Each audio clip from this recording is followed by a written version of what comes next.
இந்தியாவில் பல கட்சிகள் உருவாகி இருக்கிறது, அழிந்து போயிருக்கிறது. தமிழ்நாட்டிலும் அதே நிலை தான். ஆனால் ஒரு கட்சி 18 ஆண்டுகளாக தொடர்ந்து தான் எப்போது அந்த கொள்கை சமத்துவம், சமூக நீதி, மக்களுக்கான சேவை எப்படி ஆரம்பத்தில் துவங்கினார்களோ அதனுடைய தொடர்ச்சியாக தொடர்ந்து ஒரு கட்சி 18 ஆண்டுகள் தொடருகிறது என்று சொன்னால் அது எஸ்டிபி கட்சி தான். அந்த கட்சியுடைய துவக்க நாள் நாளைய தினம் ஜூன் 21 தொடர்கிறது. இந்த கட்சியை பற்றி சொல்ல கொண்டு சொன்னால் இவருடைய தொண்டர்களுடைய உறுதியை நம்ம சொல்லலாம். அந்த அளவிற்கு உறுதித்தன்மை மிக்கவர்களாக ஒரு தொண்டர் படையை மிகப்பெரிய அளவில் இந்திய அளவில் கட்டமைத்திருக்கிறது. இவருடைய தேசிய தலைவர் இடி ரைடிலிருந்து கைது செய்யப்பட்ட நேரத்தில் கூட சிரித்த முகத்துடன், நல்லா யோசிச்சு பாருங்க, ஒரு தலைவர் மிகப்பெரிய அளவில் ஒரு இடி இடத்துல இருந்து கைது செய்து கிட்டத்தட்ட 6 மாதம் 1 வருட காலங்கள் சிறையில் இருந்துட்டு வராரு.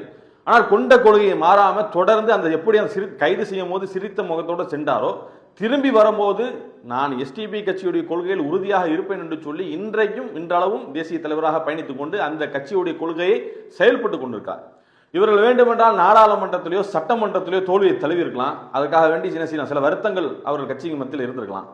ஆனா நான் என்ன சொல்றேன்னு சொன்னா, மக்கள் மத்தியில் மக்கள் போராட்டத்தில் தொடர்ந்து நாடாளுமன்றத்திலோ சட்டமன்றத்திலோ தோல்வி தழுவி இருந்தாலும் மக்கள் போராட்டத்தில் எங்கள் மீது எத்தனை வழக்குகள் ஒடுக்குமுறைகள் ஈடுபட்டாலும் அத்தனையும் தவிடுபொடியாக்கி மீண்டும் மக்களுக்காக தொடர்ந்து குரல் கொடுக்கக்கூடிய அசாத்தியமான தொண்டர்களை தமிழ்நாடு முழுவதும் இவர் கொண்டு வருகிறார்கள். இப்படிப்பட்ட ஒரு கொள்கை 18 ஆண்டுகள் கடந்தும் அதே நிலையில் தொண்டர்கள் இருக்கிறார்கள் என்று சொன்னால் இதுதான் மிகப்பெரிய வெற்றி. சட்டமன்ற வெற்றியோ நாடாளுமன்ற வெற்றி யார் வேண்டாலும் இன்னைக்கு கவர்ச்சியின் அடிப்படையில் வெற்றி அடைஞ்சிடலாம். ஆனால் மக்கள் பிரச்சனைக்காக பல வழக்குகள் வந்தாலும் தலைவர்கள் வாங்குவாருங்க. தொண்டர்கள் வாங்கி உறுதிமிக்க ஒரு தொண்டர் படையை எங்கேயாவது கேள்விப்பட்டிருக்கீங்களா? தமிழ்நாடு முழுவதும், இந்தியா முழுவதும் எடுத்துக்கொள்ளுங்க, எந்த கட்சி இருக்கிறது? தொண்டர்கள் வழக்கு வாங்கி மக்கள் போராட்டத்தில் தொடர்ந்து நாங்கள் நீட் எடுத்து வரியா, அல்லது தமிழ்நாட்டில் இருக்கக்கூடிய மொழியை வந்து நீங்க ஒடுக்குன்னு எடுத்துட்டு வரியா, எந்த பிரச்சனையா இருந்தாலும் அது சிறுபான்மை மக்கள் மத்தியில் சுருக்கிறாங்க. இவர்கள் ஜல்லிக்கட்டிலிருந்து இப்ப இருக்கக்கூடிய தமிழ் பிரச்சனை வரைக்கும் தொடர்ந்து குரல் கொடுத்து வழக்கு வாங்கல அதிகம். சிறுபான்மை பிரச்சனைக்கு மட்டும் வழக்கு வாங்கினது கிடையாது, ஒட்டுமொத்த தமிழ் சமூகத்தில் இருக்கக்கூடிய பிரச்சனைகளுக்கும் வழக்கு வாங்கி இருக்கிறாங்க. ஒன்றிய அரசு கொண்டு வரக்கூடிய அதிமோசமான சட்டத்திற்கு எதிராக நின்றுதான் அதிகம் வழக்கு வாங்கி. இங்க இருக்கக்கூடிய 50-60 வருட பாரம்பரிய கட்சி தொண்டர்கள் வாங்காத வழக்கை எஸ்டிபி தொண்டர்கள் வாங்கி நின்றுருக்காங்க சொன்னா இதுதான் வெற்றி.